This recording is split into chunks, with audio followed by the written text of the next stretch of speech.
Hello मेरे प्यारे दोस्तों। तो यार आप लोग फॉर्म फिल करते टाइम यार नॉर्मली गेट 2025 से रिलेटेड आप लोगों की बहुत सारी क्वेरीज आ रही थी। बहुत सारे बच्चे टेलीग्राम पे मुझसे पूछ भी रहे थे और मैं उनको ये सजेस्ट कर रहा था कि आईआईटी रुड़की को एक मेल भी आप डाल दीजिए ऑफिशियल मेल आईडी पर। उन्होंने भी किया और वहां से भी सेम ही जो मैं बता रहा था और जो उन्होंने रिप्लाई किया ऑलमोस्ट लगभग सेम ही था रिप्लाई। दोस्तों बट आज ऑफिशियली आईआईटी रुड़की ने भी आप लोगों की जितने भी क्वेरीज होती है उन सारी क्वेरीज के आंसर दे दिए in the terms of FAQ, right. तो answer and question and answer round जो था उसके अंदर उसने पूरे चीजों को बता दिया। आप देखेंगे जब यहां पर जाकर तो आपको दो पार्ट में दिखाई दे रहा होगा, एक एप्लीकेशन प्रोसेस और एक गेट 2025 एग्जामिनेशन से रिलेटेड। एग्जामिनेशन से रिलेटेड बाद में देखेंगे, सबसे पहले मैं एप्लीकेशन प्रोसेस से रिलेटेड बता देता हूं कि क्या क्या आपकी क्वेरीज थी और क्या क्या आईआईटी रुड़की ने जो गेट 2025 को कंडक्ट कराने वाली है उन्होंने क्या क्या रिस्पॉन्स किया। दोस्तों सबसे फर्स्ट था कि I am currently studying in third year BA BCom BSc, am I eligible for the GATE 2025। उन्होंने बोला बिल्कुल, आप any graduate currently in third year or higher years of the any government approved program in engineering, technology, architecture, science, commerce, arts, humanities is eligible to apply appear for gate 2025। अगर third year और onwards applicable है इस चीज के लिए, कोई दिक्कत वाली बात नहीं। दूसरा है कि sir I am currently studying in third year B but through parallel entry in the second year finishing. बहुत सारा आपको पता ही है कि डिप्लोमा के थ्रू आप डायरेक्टली, जब आपने डिप्लोमा कर रखा है तो आप डायरेक्टली सेकंड ईयर में अप्लाई करते हैं या डायरेक्टली सेकंड ईयर से आपका प्रोसेस शुरू होता है बीटेक का। अब आपने 2 साल ही हुए क्योंकि अभी तो आप थर्ड ईयर में हो, क्या हम एलिजिबल हैं? वो बोले yes you are also eligible, वो भी एलिजिबल है। तीसरी चीज, is there any age limitation for the GATE 2025 कि मिनिमम मैक्सिमम कोई एज क्राइटेरिया? कोई एज का क्राइटेरिया नहीं, कितने भी साल के आप, सर मैं 60 साल का हूं तब भी आप एलिजिबल हैं, कोई दिक्कत नहीं। अगला, are there any restriction on the number of times appear? Sir मेरा ये 5वां अटेम्प्ट है, क्या मैं 6ठी अटेम्प्ट दे सकता हूं क्या? जैसे यूपीएससी में होता है कि 6 अटेम्प्ट अप्लाई, 6 ही अटेम्प्ट है। गेट के लिए ऐसा कोई रूल रेगुलेशन है? कोई भी अटेम्प्ट हो आप अप्लाई कर सकते हो, कोई दिक्कत वाली बात नहीं। नेक्स्ट अगर बात की जाए तो can I appear in any of the GATE 2025 paper? देखो इसका थोड़ा सा ध्यान से समझिएगा। Although the candidates is free to choose any the paper up to 2 form in the given combination, candidate should select the paper appropriate to their discipline of qualifying degree। कह रहा है आईआईटी कह रहा है कि वैसे तो आप कोई भी 2 पेपर आप चूज कर सकते हो प्राइमरी, और उस प्राइमरी के बेसिस पे सेकेंडरी 2 पेपर आप मैक्सिमम चूज कर सकते हो, पर फिर भी वो सजेस्ट कर रहा है आप अपनी क्वालिफाइंग जो डिग्री है उससे मिलते जुलते डिसिप्लिन में करिएगा, क्योंकि आगे जहां गेट को आप यूज करने वाले हो वो आपको बीटेक भी उसी में आपसे एलिजिबिलिटी मांगेगा।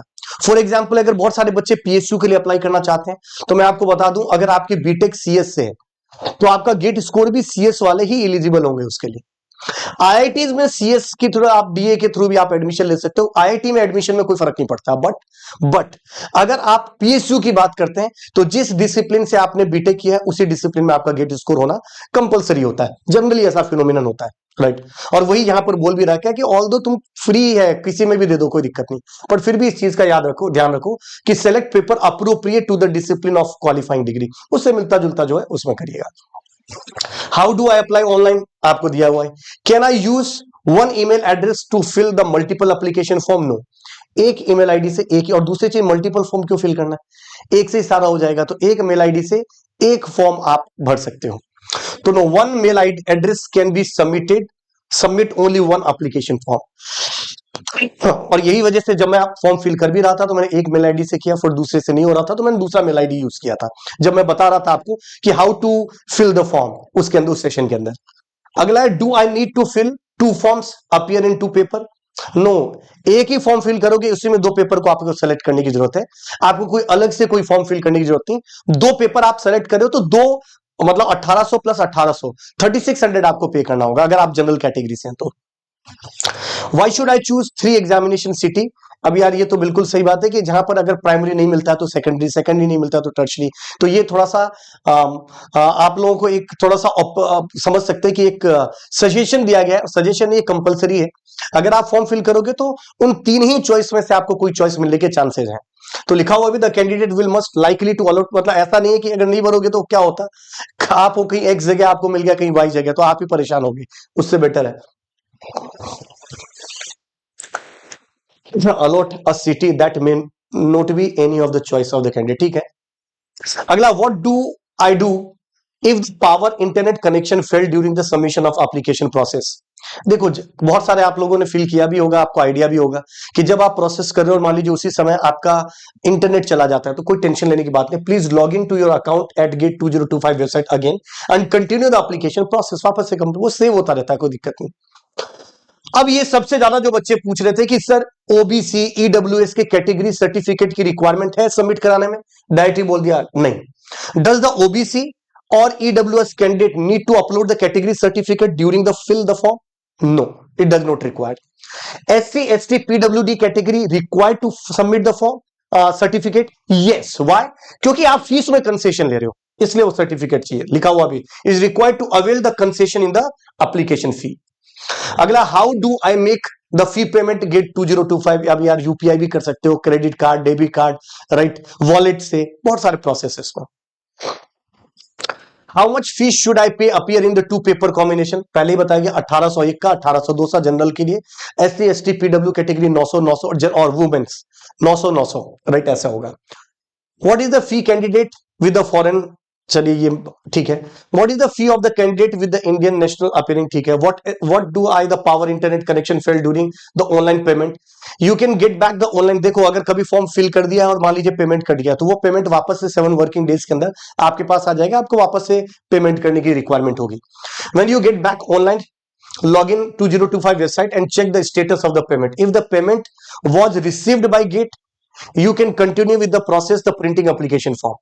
If the payment was not received by gate 2025, you may initiate the fresh payment. In case of any fee amount that has been debited, right, detected from your bank account but not received any acknowledgement for the fee payment of gate 2025, then money will be credited to your bank account. However, it may take 1 week और more than, वो आपका होगा, right. आप एक बार जैसे ही आपका payment cut जाता है फॉर्म जरूर चेक करिएगा एप्लीकेशन पोर्टल पे जाकर, वहां पर देखिएगा पेमेंट स्टेटस क्या है। अगर पेमेंट नहीं रिसीव हुआ है तो फिर से पेमेंट करिए, वो जो कटा हुआ अमाउंट है वो आपको मिल जाएगा, राइट, वो बैंक के through.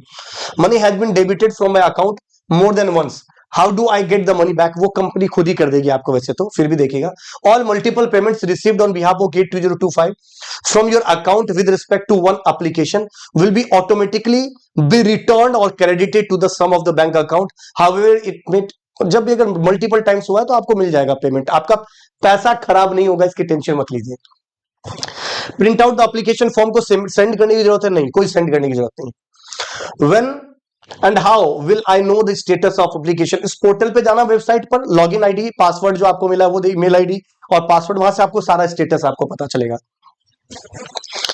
After the completion the online application right process and generating PDF file, will be able to change my application data? No. Application data को चेंज करने के लिए वो खुद ही आपको एक मेल करेंगे, कहीं अगर गलती हुई होगी तो। और अगर आप फिर भी अगर आपको कुछ चेंज करना है तो एक विंडो होता है जो ओपन होगा करेक्शन के लिए, उस विंडो में ही आप चीजों को करेक्ट कर सकते हो, चाहे नाम की स्पेलिंग में मिस्टेक हो, चाहे किसी भी तरीके का आपका मिस्टेक हो, उस समय आप अपने सारे मिस्टेक को रेक्टिफाई कर सकते हो दोस्तों। तो आप टेंशन मत लीजिए कि अब हाइपर चाहे सिग्नेचर से रिलेटेड हो या फोटोग्राफ से रिलेटेड हो, कहीं पर भी अगर कोई इश्यू आ रहा हो आपको टेंशन बिल्कुल भी नहीं लेना है। एक करेक्शन का विंडो ओपन होगा जहां पर आपको सारी चीजों को करेक्ट करने का मौका फिर से दिया जाएगा। हाइपर नहीं होना, बस ये चीज ध्यान रखिएगा। I have not uploaded the photograph as per the specific and mention. Will the application will rejected? हाँ यार, डिफेक्टिव होगा वो, और बाद में आपको जो मौका मिलेगा तब आप कर सकते हो। तो देखो यहाँ पे लिखा हुआ भी, your application will be marked defective. Already आपके पास मेल आएगा कि डिफेक्टिव आपका application. You will be intimated by email, SMS और phone call from the respective zone to rectify और defect by uploading the new photograph. You will be given chance to rectify up to the deadline, beyond which your application will be either be considered as a provisional or rejected. एक जो time deadline दिया जाएगा उससे पहले पहले आपको अपने form को सही करने का मौका मिलेगा दोस्तों। If I have not uploaded the signature as per the specification, same चीज यहां पर भी है, सेम चीज ही यहां पे आपको आंसर में दिया गया है। Which identity document will be accepted application form? यार कोई भी आधार कार्ड हो गया, पैन कार्ड हो गया। देखो, for the Indian candidate the following valid photo ID card documents required accepted, right. Aadhaar, passport, PAN card, voter ID, driving licence. और foreign जो है उनके लिए डॉक्यूमेंट्स, पासपोर्ट की रिक्वायरमेंट होगी। Is there any relaxation in the qualifying marks, fee और EWS? कुछ नहीं है इसमें, right. The application fee of EWS candidate will be the same as the general candidate. However, the qualifying marks is 90% as the general candidate. ठीक है, qualifying marks. What happened if I am not able to produce the EWS certificate at the time of admission or counseling? Gate has nothing. देखो, इसका gate से कोई लेना देना ही नहीं है. आपने आईटी में एडमिशन लेना है, ईडब्ल्यूएस की कैटेगरी यूज करके आईटी में एडमिशन लेना है, इसमें गेट क्या करेगा? गेट ने तो आपको स्कोर कार्ड दे दिया, स्कोर और आपकी कैटेगरी को यूज करके आपको एडमिशन लेना है. तो यहां पर आईआईटी रुड़की का कोई रिस्पॉन्सिबिलिटी नहीं है, राइट? तो GATE has nothing to do with subsequent admission और रिक्रूटमेंट प्रोसेस का गेट से कोई लेना देना नहीं. Do I have to upload my EWS certificate during the application for? पहले मना कर दिया, नहीं. I want to take the two paper from the two paper combination. However, while filling the online form, I have added only one paper and made the payment. Can I add the second paper at the same enrollment ID? Immediately after the making the payment, you will not be able to add the second paper. However, you can add the second paper in a given time duration at the later stage by paying the additional fee per changes in your application, right? ये already एक date के साथ आपको दिया जाएगा जहां पर आप सेकंड पेपर भी चूज कर सकते हो. तो अभी आपने अगर नहीं किया, एक ही पेपर भरा है, आपके मन में आता है कि अब सेकंड पेपर भी मुझे चूज करना है, तो आप अभी ज्यादा हाइपर मत करिए. एक विंडो जब ओपन होगा उस राइट ये इंपॉर्टेंट डेट पे आप जाओगे तो यहां पर दिख भी जाएगा. तो extended online registration process right 7 अक्टूबर तक है. तो यहां तक आपको एक चीज मिलेगा, राइट? विदाउट लेट, देखो विदाउट लेट फी और विद लेट फी 26 सितंबर. तो ये आपको टेंशन नहीं लेना है. देखो ना, closing date of regular online application process, जो करेक्शन का काम है वो सब 26 सितंबर तक आपको विंडो ओपन करके दिया जाएगा. और मान लीजिए फिर भी अगर कुछ रहता है तो आपको फिर से लेट फी के साथ आपको 7 अक्टूबर तक का क्लोजिंग डेट आपको दिया जाएगा, राइट? तो आपको टेंशन इस चीज के लिए तो बिल्कुल नहीं लेना है. I want to take two paper from the paper. ठीक है, ये तो सारी चीजें discussion. I have requested for examination city change, right? फिर से मैं बता देता हूं, it is not insure that you will get the newly added city only. You will get one of the cities out of the 3 choice given depending upon the availability. First choice को पहले availability होगी, फिर second, फिर third. ऐसा नहीं कि आप change कर सकते हो या फिर आप जो चाहोगे वही एग्जामिनेशन सिटी आपको मिले.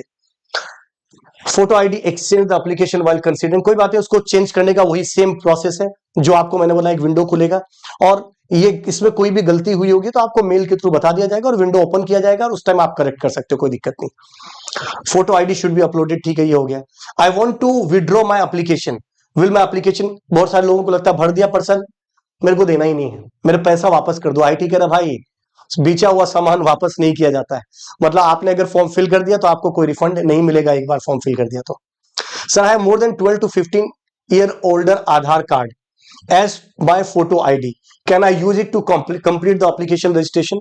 The photo ID is supposed to have the recent photo so that identity. देखो ये आपके आईडी के लिए जब आप कॉलेज के अंदर जाओगे तो वहां पर भी वो आईडी दिखेगा और वही फोटोग्राफ वहां पे भी दिखेगा. तो आपको मिलता जुलता होना चाहिए. पता चला बचपन के पैदा हुए थे तब का फोटोग्राफ लगा दिया, पहचान ही नहीं पा रहा है, कह रहा लेके आओ इस गोदी में बच्चे को, किसने भरा था. एटलीस्ट आपसे मिलता जुलता तो फोटोग्राफ होना चाहिए. रिसेंट वाला यूज करिए. I have chosen. बाकी के सारी चीजें इसके ऊपर आपको पूरी डिटेल दी गई हुई, 2-3 ही और बचे हुए. I want to use my new name taken the marriage, right? बहुत सारे लोगों का मैरिज के बाद चेंज हो जाता है, तो उसने बोला कोई दिक्कत वाली बात नहीं. अगर आपके नाम में कुछ चेंजेस हुआ, पहले कुछ और था अब कुछ और है, तो आप एक एफिडेविट बनवा लीजिएगा. और उस एफिडेविट जब आप एग्जामिनेशन सिटी पे जाओगे तो वो अपने आईडी कार्ड के साथ उस एफिडेविट को ले जाना मत भूलिएगा, ताकि वो आपको वो गारंटी हो सके कि हाँ आप वही हैं जिन्होंने फॉर्म फिल किया था, राइट? और आप अपलोड भी कर सकते हो इस चीज को, कोई दिक्कत वाली बात नहीं. एफिडेविट को यहां पर there is the spelling mistake in my name. देखो, immediate after the completing the application form you will not able to make any change. However you can make the correction in a given time duration at a later stage. बहुत सारे आपको stage के ऊपर आगे वाले time पे आपको correction करने के लिए आपको मौका दिया जाएगा. आपको टेंशन नहीं लेना है दोस्तों. ये मैंने डिस्कशन किया था. इसी के साथ एफओक्यू में आप एफएक्यू के अंदर सेकंड एग्जामिनेशन से रिलेटेड भी है. How many GATE paper can I apply? 2 paper के लिए अप्लाई कर सकते हो. कुछ गाइडलाइन दे रखा है. If paper is being held more than 1 session can I appear any of the 1 session particular? No, right? आपको एक में ही अप्लाई करोगे ना फिर, right? No, each candidate will be assigned the only one of the multiple session in the particular paper. Paper का combination ऐसा बनाया गया कि आपने 2 पेपर में भर दिया तो ऐसा कभी क्लैश होता हुआ नहीं दिखेगा आपको, राइट? तो ऐसी टोटल जो आप लोगों की क्वेरीज थी दोस्तों, उन सारी क्वेरीज को सबमिट करा दिया गया, क्वेरीज के रिजॉल्व कर दिया गया है। आप लोग को कोई भी क्वेरी जो अभी जाके वापस से चेक कर सकते हैं। Till that thank you very much, all the very best, जय हिंद दोस्तों।